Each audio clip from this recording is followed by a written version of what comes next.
ఆకుకూరలు ఆరోగ్యానికి ఎంతో మేలు చేస్తాయి. అలాంటి ఆకుకూరల్లో ఎన్నో రకాలున్నాయి. పాలకూర, బచ్చల కూర, గోంగూర, చామకూర, ఉల్లికాడలు, ఆవకూర ఇలా అనేక ఉన్నాయి. అయితే తోటకూరలో ఎర్ర తోటకూర గురించి చాలా తక్కువ మంది మాత్రమే తెలుసు. కానీ ఎర్ర తోటకూర అనేక ఆరోగ్య సమస్యలకు చెక్ పెడుతుందని ఆరోగ్య నిపుణులు చెప్తున్నారు. వారంలో 2 సార్లు ఎర్ర తోటకూర తీసుకుంటే ఆరోగ్యానికి ఎంతో మంచి జరుగుతుందని చెప్తున్నారు.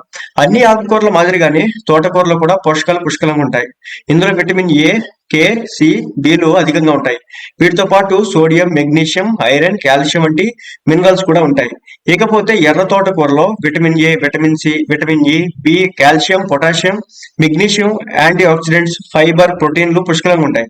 ఎర్ర తోటకూర తినడం వల్ల పేగు ఆరోగ్యంతో పాటు కొలెస్ట్రాల్ ను అదుపులో ఉంచుతుంది. ఎర్ర రక్త కణాల ఉత్పత్తి అయ్యేలా చేస్తుంది. అధిక రక్తపోటుతో బాధపడేవారు ఎర్ర తోటకూర తింటే మంచిది. రక్తపోటు స్థాయిలను అదుపులో ఉంచడంతో ఎర్ర తోటకూర ఎంతగానో సహాయపడుతుంది. గొంతు క్యాన్సర్ ను రాకుండా అడ్డుకుంటుంది. సీజనల్ గా వచ్చే వైరల్ ఇన్ఫెక్షన్స్ తో ఎర్ర తోటకూర పోరాడుతుంది.